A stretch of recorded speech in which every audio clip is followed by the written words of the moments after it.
Bitcoin crypto currency मामले को लेकर भाजपा के प्रदेश महामंत्री संजय श्रीवास्तव ने पत्रकार वार्ता में इसके लिए पूर्व मुख्यमंत्री भूपेश बघेल की भी संलिप्तता के आरोप लगाए। मुख्यमंत्री विष्णुदेव साय ने भी कहा कि किसी को बख्शा नहीं जाएगा। इस मामले पर पत्रकारों द्वारा पूछे गए सवाल पर पलटवार करते हुए पूर्व मुख्यमंत्री भूपेश बघेल ने बिफरते हुए कहा कि मैं संजय श्रीवास्तव पर मानहानि का दावा करूंगा। सुनिए किसने क्या कहा। मतलब संजय श्रीवास्तव इस प्रकार से बात करे तो उसके खिलाफ मानहानि का दावा करूंगा मैं। मतलब संजय श्रीवास्तव इस प्रकार से बात करे तो उसके खिलाफ मानहानि का दावा करूंगा मैं। कौन है ये? संजय श्रीवास्तव ने नहीं, वो कौन है? जो अभी जिसके यहाँ छापे पड़े हैं। हाँ मामले पर हाँ, कल यहाँ पे मतलब संजय श्रीवास्तव इस प्रकार से बात करे तो उसके खिलाफ मानहानि का दावा करूंगा मैं। मुख्यमंत्री का बयान है। उन्होंने कहा है कि 5 साल गौरव मेहता को 5 साल संरक्षण मिला। वो बिटकॉइन और क्रिप्टो करेंसी 6,600 करोड़ के घोटाले में उनकी संलिप्तता पाई गई थी। केंद्र तो उसकी सरकार है ना भाई। बिटकॉइन कहाँ चलता है, कहाँ संचालित होता है, मुझे बताओ। छत्तीसगढ़ से, देश से या देश के बाहर से? देश के बाहर से। तो देश के बाहर जो भी मामला होगा उसमें कार्रवाई करने का अधिकार किसका है? केंद्र का है। तो अपने मतलब ऊपर आसमान में थूकोगे तो खुद के चेहरे पर आएगा। को लेकर बहुत ज़्यादा चर्चा है। 30 घंटे से ज़्यादा गौरव मेहता की इधर पूछताछ हो रही है। अब बीजेपी का कहना है कि उसके तार भूपेश बघेल से जुड़े हैं। वो तो जांच में सब आ जाएंगे, किसके तार कहाँ कहाँ जुड़े हैं, कोई बक्से थोड़े जाएंगे। महत्वपूर्ण विषय जो सामने आया, बिटकॉइन का मामला आया, क्रिप्टो करेंसी का जो विषय आया है, उसके तार जिस तरीके से जुड़ते चले जा रहे हैं। और आपने हर मामले में देखा है कि पहले ये नकारते रहे कि नहीं नहीं नहीं, इसमें कांग्रेस के नेताओं का नहीं है, बीजेपी भ्रष्टाचारी कर रही है, ईडी का सहारा ले रही है, मोदी जी ऐसा कर रहे हैं। लेकिन जब जैसे जैसे परतें उखड़ती गई जांच के आधार पर, वहां पर कांग्रेस के नेता उसमें शामिल पाए गए।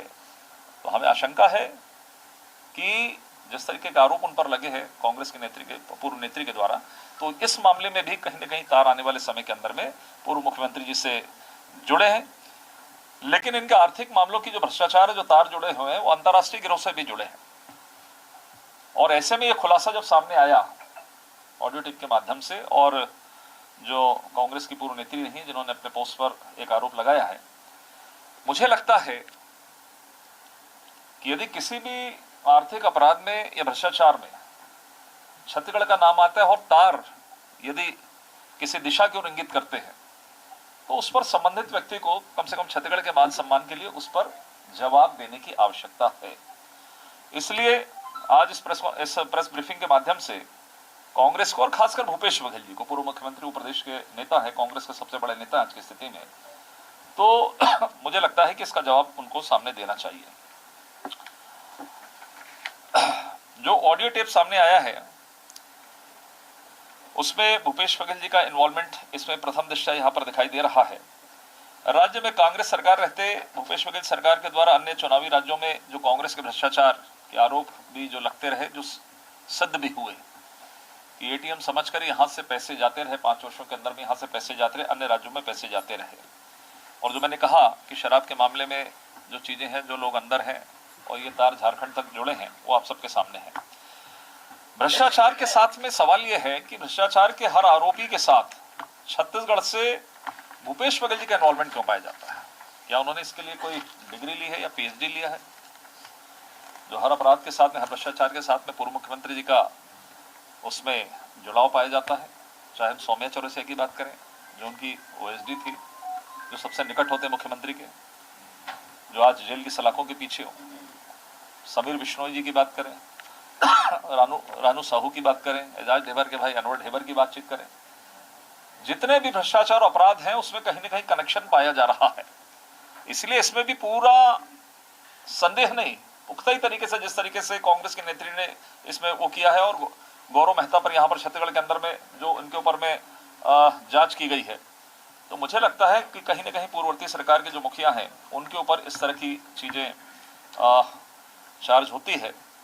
5 साल तक लगातार हम लोगों ने, पिछले 5 वर्षों में हम घोटाले के खिलाफ आवाज उठाते रहे। उस पर यह कहा गया कि हम उनको बदनाम करना चाह रहे हैं, बहुत लोकप्रिय नेता है, ये है वो है, भूपेश है तो भरोसा है, तमाम प्रकार की प्रोपेगेंडा कांग्रेस के नेताओं ने किया।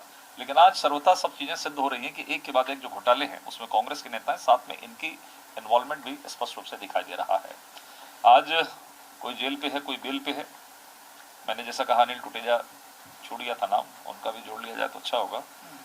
एजाज ढेबर जब जब एजेंसियां इन पर कार्यवाही करी, ये भी एक बड़ा आश्चर्य होता है कि कोई नेता है, जब जब कोई एजेंसियां जांच करती है, इस देश के अंदर में सीबीआई की बात करें या ईडी की बात करें, ये विश्वसनीय एजेंसियां हैं, लोगों को इन पर विश्वास रहता है। आरोप लगते हैं, आरोप प्रत्यारोप एक ये अलग बात हो सकती है, लेकिन जब जब कोई कार्रवाई हो, भूपेश बघेल जी सबसे पहले सामने आकर खड़े होते हैं। इसका कारण क्या है?